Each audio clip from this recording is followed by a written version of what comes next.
Hello बच्चों, ये JEE में 2023 का क्वेश्चन है। 6 अप्रैल शिफ्ट 2 का क्वेश्चन है ये। वेव ऑप्टिक्स का क्वेश्चन है। देखिए, वेव ऑप्टिक्स का क्वेश्चन में इसमें क्या बोला जा रहा है आपसे कि a beam of light consisting of two wavelengths 7000 angstrom and 5500 angstrom is used to obtain interference pattern in Young's double slit experiment. The distance between the slits is 2.5 mm and the distance between the plane of slits and screen is 150 centimeter. The least distance from the central fringe where the bright fringe is due to the both the wavelengths coincide is n into 10 to the power minus 5 meter. The value of n is okay. So देखिए यहाँ पर क्या बोला जा रहा है आपसे कि एक हमारे पास ऐसा स्क्रीन है, ठीक है, और इस स्क्रीन और यहाँ पर ना ऐसा स्लिट है. तो बोल रहा है कि इनके स्लिट्स के बीच का जो डिस्टेंस है ना, डी स्मॉल डी, वो हमें गिवन है और स्क्रीन के बीच का डिस्टेंस और स्लिट के बीच का डिस्टेंस दिया हुआ है. तो डी इज इक्वल टू ये 150 सेंटीमीटर दिया हुआ है, मतलब 1.5 मीटर हमें दिया हुआ है. Small d is equal to क्या है, तो स्मॉल डी का मतलब हो गया यहाँ पर 2.5 mm, तो ये भी हमें गिवन है, तो 2.5 मिलीमीटर. ओके. अब एक बार यहाँ पर बोल रहा है कि मान लो कि ये सेंट्रल फ्रिंज यहाँ बना, तो एक बार बोल रहा है कि 7000 है ना, लैम्डा 1 कितना है 7000, लैम्डा 2 मान लो 5500. तो ये भी लिख देता हूँ ताकि यहाँ लिखा रहेगा तो याद रहेगा. और लैम्डा 2 है 5500 एंगस्ट्रॉम. आप ध्यान से देखते रहे, समझ में आ जाएगा आपको. तो एक बार बोल रहा है कि जब 7000 इंसिडेंट करा रहे ना, तो उसका कोई ब्राइट फ्रिंज और इसका कोई ब्राइट फ्रिंज यहाँ पर कोइंसाइड कर गया, मतलब दोनों का जो डिस्टेंस है ना वो क्या होगा, सेम होगा.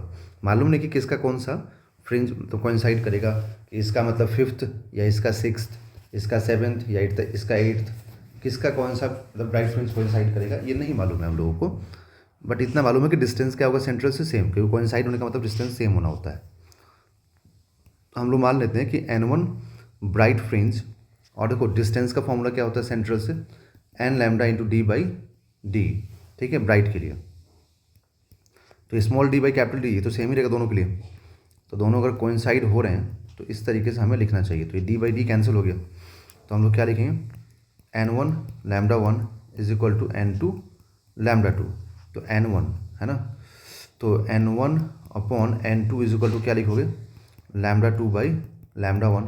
तो लैम्डा 2 कितना है, लैम्डा 2 हम लोग एज्यूम कर ले रहे हैं 5500 एंगस्ट्रॉम, और ये 7000 एंगस्ट्रॉम. तो एंगस्ट्रॉम से एंगस्ट्रॉम कैंसिल, 2 0 कैंसिल. ओके. अब आएगा 55/70, ठीक है. तो 5 से कैंसिल करें तो ये 11 हो जाएगा और ये 14 हो जाएगा, मतलब 11/14.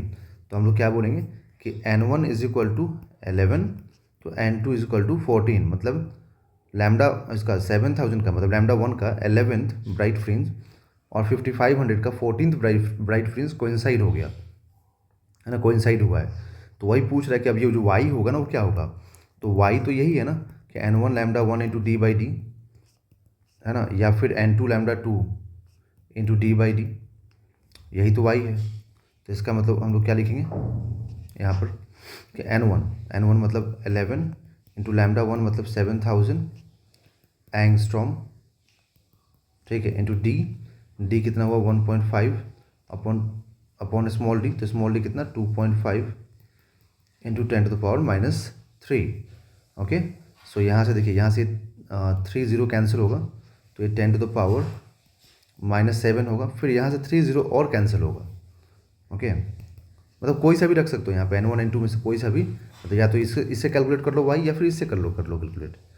तो 11 इंटू 7 77, तो 77 into 10 to the power minus 4 into, तो 5 से कैंसिल करें तो ये 3 और ये 5, तो क्या हो जाएगा, ये 3/5 हो जाएगा. 0.3 अपॉन 0.5 आएगा, तो उसको हम 3/5 लिख सकते हैं, कोई दिक्कत नहीं उसमें.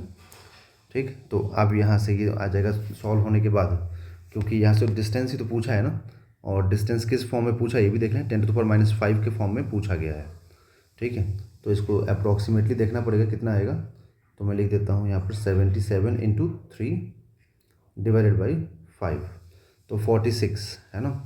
ये पूरा सॉल्व करने वाला 77 इंटू 3/5 मल्टीप्लाई करेगा हम लोग, तो यहाँ से 77 इंटू 3/5 46.2 आएगा, 46.2 2 इंटू 10⁻⁻4 मीटर। ओके, तो इसको मैं ऐसा लिख सकता हूँ कि 462 इंटू 10⁻⁻5 मीटर। तो ये y आ गया।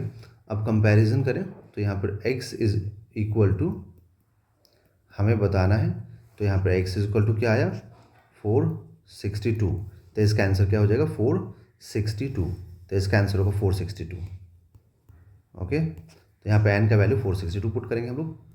Thank you.